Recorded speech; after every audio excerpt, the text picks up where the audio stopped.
Media మిత్రులందరికీ కూడా నా హృదయపూర్వక నమస్కారం.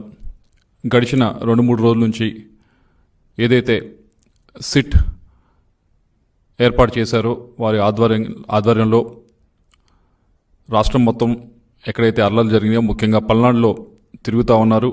దాని గురించి విచారణ జరుపుతూ ఉన్నారు.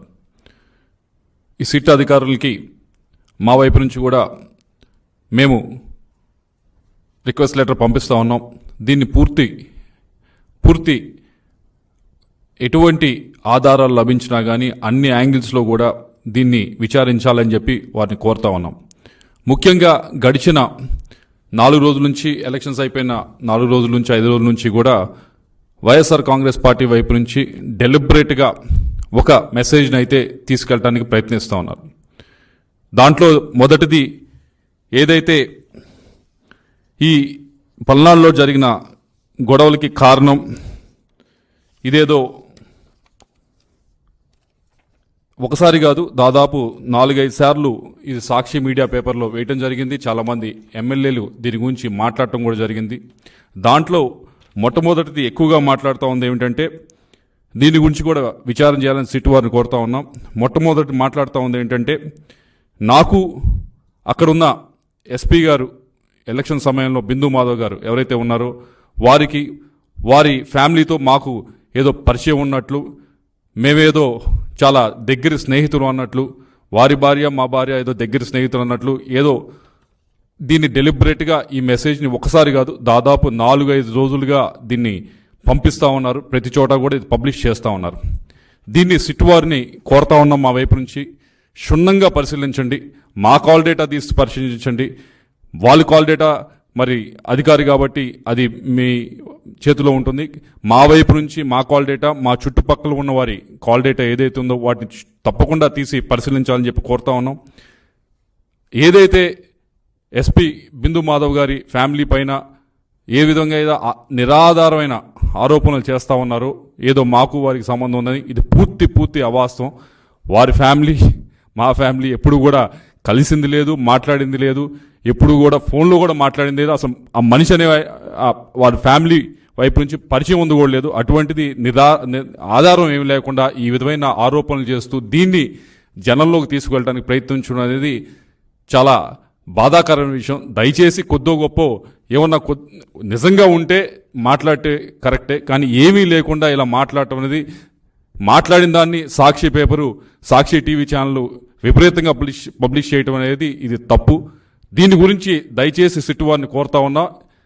నేను మామూలుగా అయితే ఏదో దీని గురించి తప్పించుకొని చేయొచ్చు, అలా కాకుండా నేనే సిట్ వారిని లెటర్ రాస్తా ఉన్నా. అయ్యా, మా ఫ్యామిలీ వైపు నుంచి కానీ వాళ్ళ ఫ్యామిలీ వైపు నుంచి కానీ ఏమైనా పరిచయం ఉంటే దయచేసి ఇప్పుడు కాదు, ఈ నెల రోజుల నుంచి కాదు, గడిచిన 4-5 సంవత్సరాల నుంచి ఏమైనా పరిచయం ఉన్నా, ఇప్పుడు నేను కలిసినా, ఇప్పుడు నేను ఫోన్లో మాట్లాడినా దయచేసి అది బయట పెట్టాలని చెప్పి కోరుతా ఉన్నాను.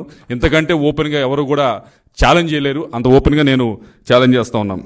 రెండోది చెప్తా ఉంది ఏమిటంటే ఏదో మాకు ఆ రోజు ఎలక్షన్ రోజు పోలీసుల వైపు నుంచి ఇదిగోండి టీడీపీ చెప్పినట్లు ఆడిందని చెప్పి ఏదో కథనం, పల్నాడులో హింసకు పోలీసులే కారణం అని, అట్టడుగున టీడీపీకి సహకారం అని చెప్పి ఒకరోజు ఇలా వివిధ ఆర్టికల్స్ని పబ్లిష్ చేయడం జరిగింది.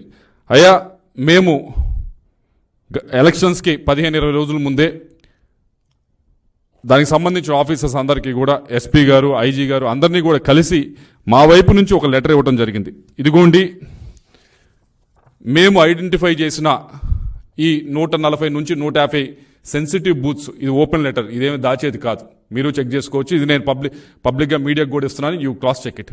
140 నుంచి 150 బూత్స్ ఉన్నాయి, మొత్తం సెన్సిటివ్ బూత్స్ మా పార్లమెంట్లో. దీనికి సంబంధించి మీరు కొద్దిగా బందోబస్తు అనేది జాగ్రత్తగా చేయాలి అని చెప్పడం జరిగింది. చెప్పినప్పుడు ఇంకో విషయం కూడా చెప్పాం, మేమివ్వటమే కాదు అటువైపు పార్టీ వాళ్ళు కూడా ఇస్తారు, ఒక 140-150 ఈ 300 బూత్స్ని మీరు సరిగ్గా మ్యాన్ చేస్తే చాలు, ఇక్కడ ఎటువంటి ఇబ్బందికరమైన సంఘటనలు జరగవు, ఎటువంటి వైలెన్స్ జరగదని చెప్పి మేము ఇవ్వటం జరిగింది. ఆ 140-150 బూతులకు సంబంధించి ఏ విధంగా బందోబస్తు పెట్టారు, ఏదో ఎటువైపు నుంచి చెప్తా ఉంది ఏంటంటే మాకు సంబంధించిన మాకు ఫేవరబుల్గా ఉన్న బూత్స్లో ఏమైనా తక్కువ పెట్టారు, వాళ్ళకి ఫేవరబుల్గా ఉన్న బూత్స్లో ఏమైనా విపరీతంగా పెట్టారని చెప్పి మరొక ఆధారం లేని ఆరోపణలు చేస్తూ ఉన్నాను. దానికి సంబంధించి కూడా ఏదైతే మేము మా బూత్ ఏజెంట్స్ అడగడం జరిగింది, అయ్యా మీరు బూత్లో కూర్చున్నారు, ఈ బూత్లో కూర్చున్నప్పుడు మనకి కొద్దిగా ఇబ్బందికరంగా మనకి అన్ఫేవరబుల్గా ఉన్న బూత్స్ లిస్ట్ ఏదైతే మనము ఇక్కడ సెన్సిటివ్ బూత్స్ అని మనం ఐడెంటిఫై చేసామో ఆ బూత్స్లో ఉన్న సెక్యూరిటీని ఒకసారి మీరు లిస్ట్ ఇవ్వండి అని చెప్పి వాళ్ళు అడగడం జరిగింది. ఎంతమంది ఉన్నారు, ఎంతమంది పోలీసులు ఉన్నారు, ఎంతమంది సిఆర్పిఎఫ్ ఉన్నారని చెప్పి మీరు కావాలంటే చెక్ చేసుకోవచ్చు. ఇది కూడా పబ్లిక్గా నేను పెడతా ఉన్నా. అంటే మా బూత్లో ఏజెంట్స్ కాబట్టి ఇచ్చింది ఒక 5-10% కొద్దిగా అటు ఇటు డిస్క్రిపెన్సీ ఉండొచ్చు. కానీ దాదాపుగా ఇది ఏదైతే నిజంగా అక్కడ సెక్యూరిటీని ఏర్పాటు చేశారో దాని డేటాని ఇక్కడ మా వాళ్ళు చూసిన డేటాని ఇక్కడ పెడతా ఉన్నాం. కాబట్టి దీన్ని కూడా ఒకసారి వెరిఫై చేసుకోండి. దీన్ని వెరిఫై చేసుకున్న తర్వాత మీకు తప్పకుండా అర్థమవుతుంది. ఎందుకంటే దీంట్లో కూడా మేము ఇక్కడ పెదకూరపాటు చూసారంటే దాదాపుగా 20 బూత్లు ఇస్తే దీంట్లో దాదాపు 17 బూతులు ఒక్క కానిస్టేబుల్నే మేము సెన్సిటివ్ బూత్స్ అని ఐడెంటిఫై చేసిన దాంట్లో 20 బూతుల్లో 17 బూతుల్లో ఒక్క కానిస్టేబుల్ మాత్రమే పెట్టడం జరిగింది. ఇలా ప్రతి నియోజకవర్గాన్ని ఇచ్చాం. నర్సరావుపేట ఇచ్చాము, అలాగే సత్తెనపల్లి ఇచ్చాము, మాచర్లు ఇచ్చాము. అన్ని బూతులు కూడా ఇది కూడా ఏదో సీక్రెట్గా ఉంచేది కాదు, ఇది కూడా ఓపెన్గానే మేము పెడతా ఉన్నాం. ఇది కూడా దయచేసి మరొకసారి సిట్ వారిని కోరుతా ఉన్నాం, ఇది కూడా వెరిఫై చేయండి. ఇది కూడా మేము ఇచ్చిన లెటర్కి ఏమన్నా అనవసరంగా ఎక్కువ మీరు అనుకున్న విధంగా మాకు ఫేవర్ చేశారు అనుకుంటే కనుక దీన్ని కూడా దయచేసి బయట పెట్టాలని చెప్పి మేము సిట్ వారిని కోరుతా ఉన్నాం. అలాగే మూడో ఆరోపణ ఏమిటంటే పోలింగ్ రోజు మాకేదో మా కనుసన్నలో ఏదో జరిగింది, మేమేదో చాలా ఇన్ఫ్లుయెన్స్ చేసామనే ఒక ఆరోపణ చేస్తూ ఉన్నారు. దాని గురించి కూడా సిట్ వారిని దయచేసి వెరిఫై చేయమంటా ఉన్నాం. ఐఎమ్ రెడీ టు గివ్ నా ఫోన్ డేటా ఇవ్వడానికి నేను రెడీ, కావాలంటే నా డివైస్ ఇవ్వడానికి కూడా రెడీ. మా వైపు నుంచి ఏ విధమైన ఏ ఆఫీసర్కైనా ఏ స్థాయి ఆఫీసర్కైనా ఫోన్లు చేసి మా వైపు నుంచి మేమేమన్నా అన్డ్యూ రిక్వెస్ట్ అడగకూడని రిక్వెస్ట్లు ఏమైనా అడిగితే తప్పకుండా దాన్ని బయట పెట్టాలని చెప్పి సిట్ వారిని కోరుతా ఉన్నాం.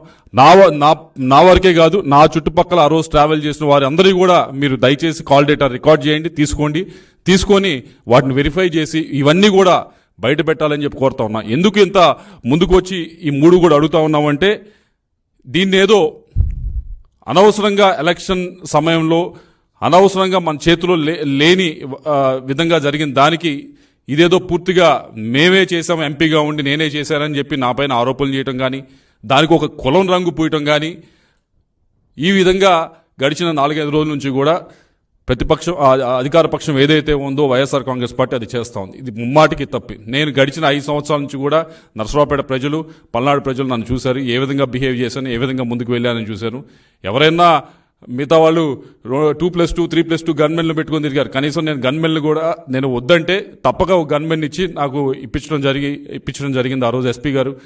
నేను ప్రశాంతంగా చాలా ఫ్రీగా జనంతో కలిసి తిరగటం జరిగింది. అలా తిరిగే మనిషికి మీరు అనవసరంగా ఇటువంటి ఆపాదించడం అనేది కరెక్ట్ అయిన విషయం కాదు.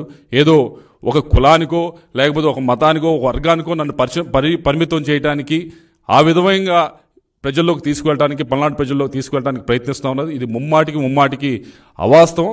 దీన్ని పూర్తిగా సిట్టు వైపు నుంచి మీరు ఏదైతే విచారణ చేస్తూ ఉన్నారో దయచేసి దీని లోతులోకి వెళ్ళి ఏ విధంగా అయినా నా వైపు నుంచి ఏ ఆఫీసర్నైనా పైనుంచి కింద దాకా ప్రతి ఆఫీసర్ని మీరు క్షుణ్ణంగా మా వైపు నుంచి కాల్ డేటా ఇస్తాం, తప్పకుండా పరిశీలించండి. మేము కలిసిన వివరాలు అడిగితే తప్పకుండా ఇస్తాం, పరిశీలించండి.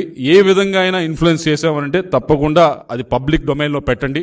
ఒకవేళ నా వైపు నుంచి ఎవరైనా ఇన్వెస్టిగేట్ చేసి ఏ విధమైన అల్లర్లు సృష్టించడానికైనా పల్నాడులో ప్రయత్నించుంటే తప్పకుండా నేను ఏమి దానిలో మొహమాడు పడట్లేదు, తప్పకుండా నా పేరు కూడా మీరు ఛార్జ్ షీట్లో చేర్చుకోవచ్చు. ఇదిగో నువ్వు ఈ విధమైన ఈ గ్రామంలో ఈ విధంగా నీ వల్ల జరిగింది అంటే తప్పకుండా పెట్టండి. ఆన్ ద కాంట్రరీ ఆపోజిట్గా మీ అందరూ చూశారు, దొండపాడు అనే గ్రామంలో ఇన్స్టెడ్ ఆఫ్ అవతల వైపు కాకుండా నాపైనే ఆ రోజు అటాక్ జరగడం జరిగింది. నా వెహికల్స్ పైన ఆ రోజు అటాక్ జరగడం జరిగింది. నా కాన్వాయ్ వెహికల్స్ ఏదైతే 3 వెహికల్స్ ఉన్నాయో అన్నీ కూడా పాల్గొనడం జరిగింది. ఆ రోజు అక్కడ ఉన్న పోలీస్ ఆఫీసర్లు కూడా వారేమి చేస్తుడిగినట్టు చూస్తూ ఉన్నారు. ఇన్స్టెడ్ నా వైపు నుంచి పోకుండా వాళ్ళు న్యూట్రల్గా పక్కనే నుంచో ఉన్నారు.